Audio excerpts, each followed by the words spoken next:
Hai semua, kalau ngomongin soal mengampuni nih, dari kecil kan pasti kita udah diajarin kan kalau misalnya ada orang yang salah sama kita dan orang itu minta maaf, kita harus maafin gitu. Ada juga kalau misalnya kita bikin salah sama orang, kita pun harus ngelakuin hal yang sama gitu. Kita harus minta maaf dan ya semoga orang itu mau ngampunin kita juga gitu. Nah tapi seiring dengan berjalannya waktu, kan kita udah bukan anak-anak lagi ya, kita makin besar, makin dewasa. Nah yang kita hadapin dalam keseharian kita tentunya udah lebih kompleks gitu. Nggak cuma sekedar orang nggak sengaja nyenggol, minta maaf, terus kita maafin gitu. Atau juga misalnya kita yang nyenggol orang, terus orang lain maafin kita gitu.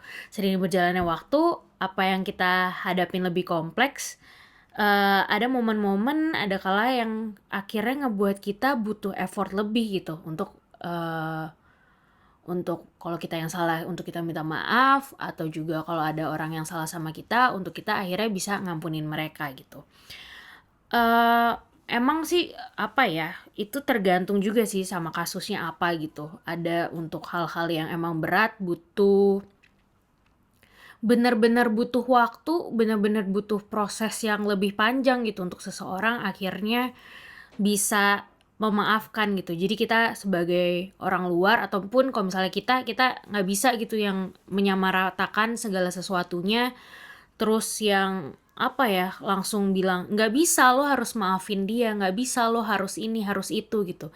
Eee Orang itu juga harus lihat gitu konteksnya apa, kondisinya seperti apa gitu. Kenapa sampai akhirnya ada momen-momen yang emang kita butuh waktu lebih dan effort lebih untuk akhirnya bisa maafin orang gitu.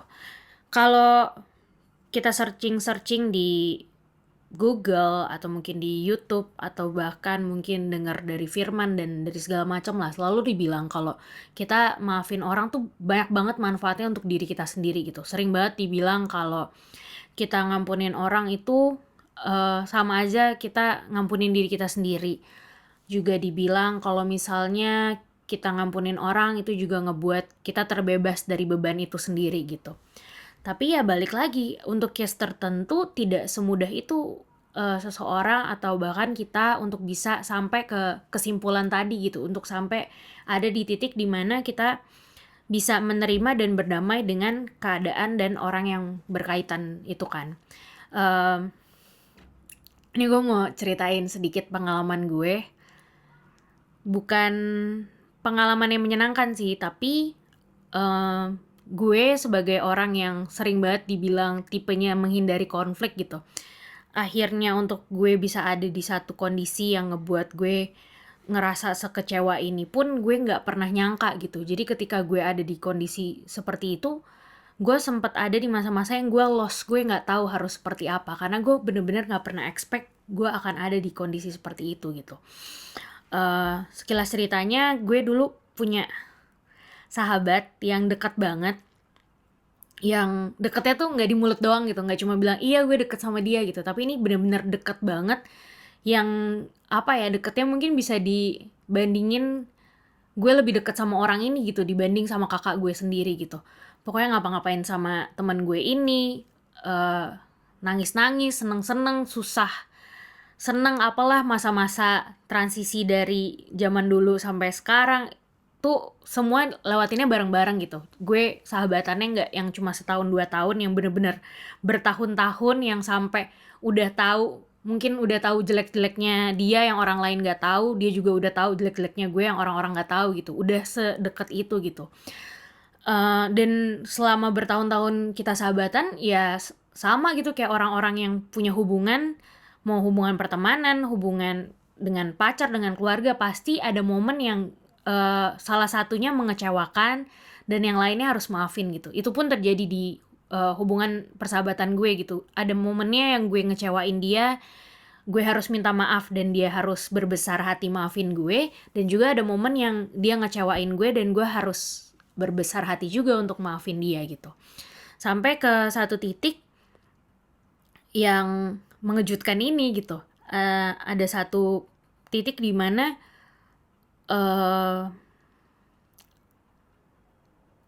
dia bilang dia kecewa banget sama gue, tapi setelah gue tahu apa yang bikin dia kecewa, gue yang jadi kecewa sama dia gitu. Itu kan jadi kayak kedengarannya simple ya, tapi ternyata hal itu untuk gue yang udah sebegitu deketnya sama dia, hal itu ternyata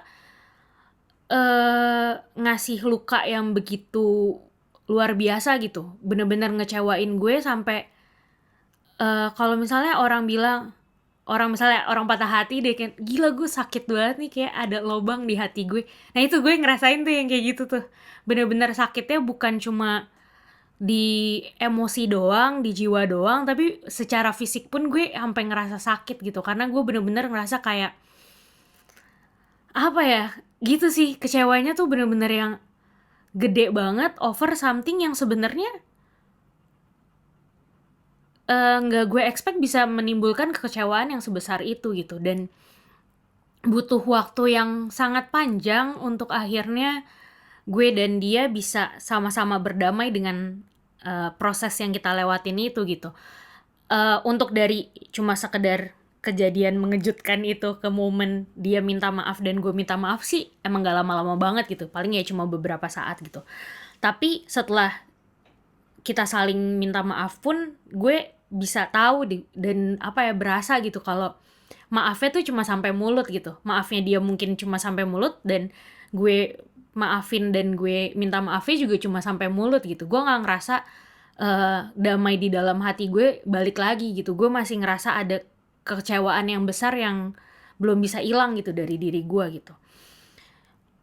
Butuh lebih banyak waktu lagi untuk gue apa ya, belajar gitu untuk gimana sih ini caranya. Gue juga cari-cari gitu, gue harus apa ya, kayak yang tadi gue bilang, kalau misalnya kita searching di internet banyak lah yang ngasih saran, wejangan. Gue bahkan cerita sama beberapa orang juga untuk yang kayak gimana ya biar gue bisa memproses ini semua gitu. Sampai akhirnya satu titik gue inget ada yang pernah ngajarin ini, cuma gue lupa siapa yang ngomong gitu. Tapi gue inget banget pernah ada yang bilang kalau one day di hidup kalian ketemu sama suatu masalah atau ada orang yang ngecewain kalian dan kalian kesulitan untuk maafin dia secara langsung. Hal yang bisa kalian lakukan sebagai langkah terawalnya, langkah paling kecilnya adalah mendoakan orang itu dan maafin dia lewat doa gitu. Mungkin kedengarannya klise ya, kayak apaan sih ngedoain orang lagi sebel disuruh ngedoain dia gitu. Orang lagi sebel ya masa maafin orang tapi lewat doa gitu. Tapi di pengalaman gue yang ini, saat itu gue bener-bener ya udah, mungkin ini emang hal terakhir yang bisa gue lakuin.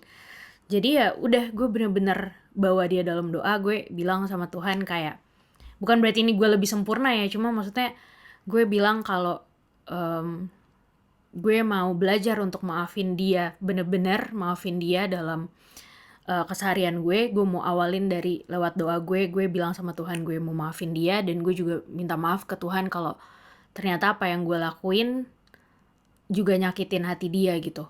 Jadi gue berdoa supaya hati gue bisa maafin dia dan hati dia juga benar-benar bisa maafin gue gitu. Dan apakah setelah gue berdoa masalahnya selesai? Tentu enggak gitu. Karena lagi-lagi prakteknya tidak semudah teorinya gitu kan.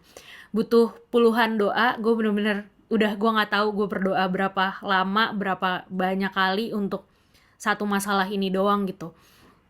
Untuk hal yang mungkin kelihatannya sepele, tapi ternyata gue bener-bener butuh perjuangan yang super ekstra untuk sampai ada di titik dimana ketika gue ngedoain dia, bukan lagi gue nge-push diri gue untuk memaafkan dia, tapi gue udah bener-bener ngerasain ada damai lagi dalam diri gue, sampai akhirnya gue bisa gak cuma doa minta maaf, tapi gue bisa mulai untuk berdoa lagi buat dia gitu.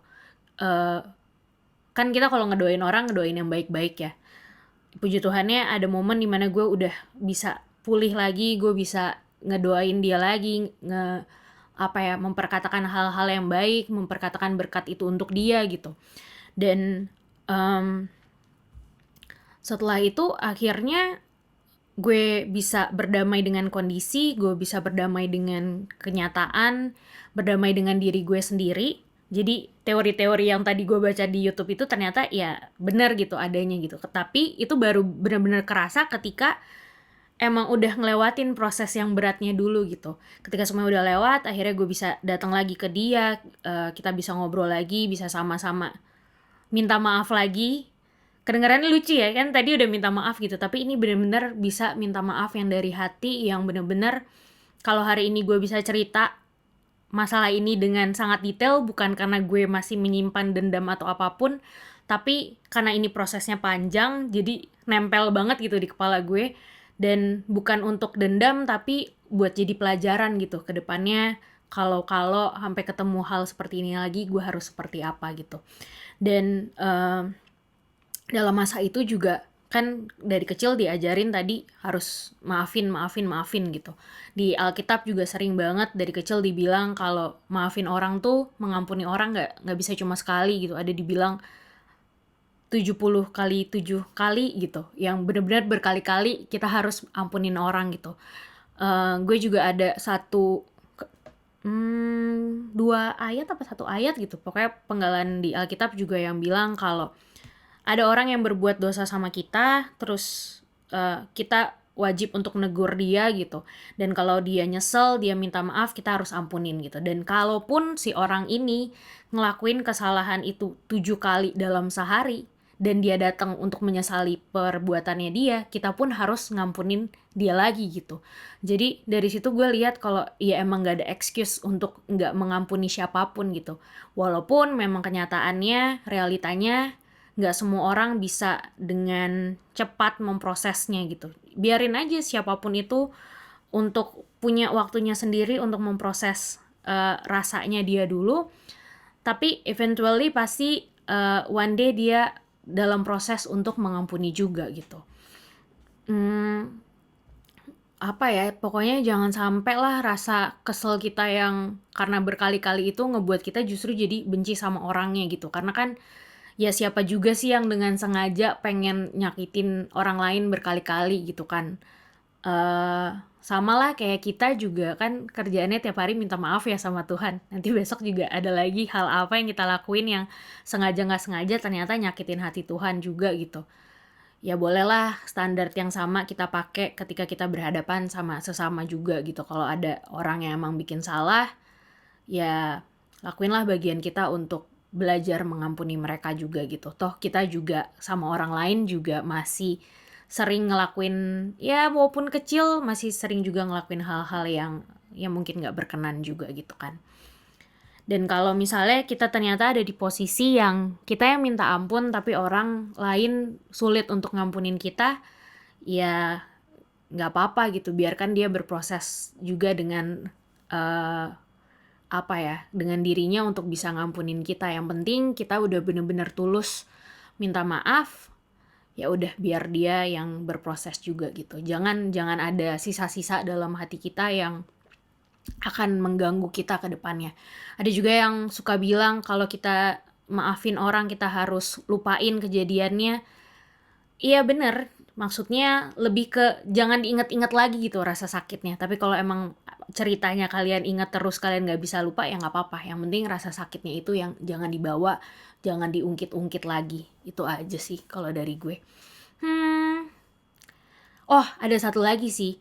Kalau kalian mau belajar lebih lanjut nih soal mengampuni, diampuni, dan segala macamnya, sama kayak love language, ternyata juga si orang yang sama yang menemukan, yang mengembangkan si 5 love language itu, ternyata dia juga lagi mengembangkan nih bahasa pengampunan lah. Gue mau nyebutin bahasa Inggrisnya takut belepotan gitu.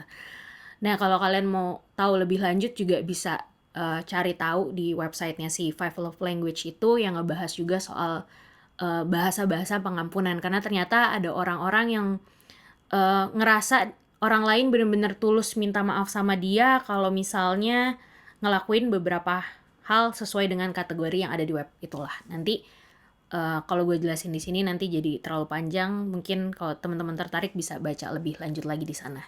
Udah sih itu aja dari gue. Sampai ketemu di obrolan berikutnya. Dah.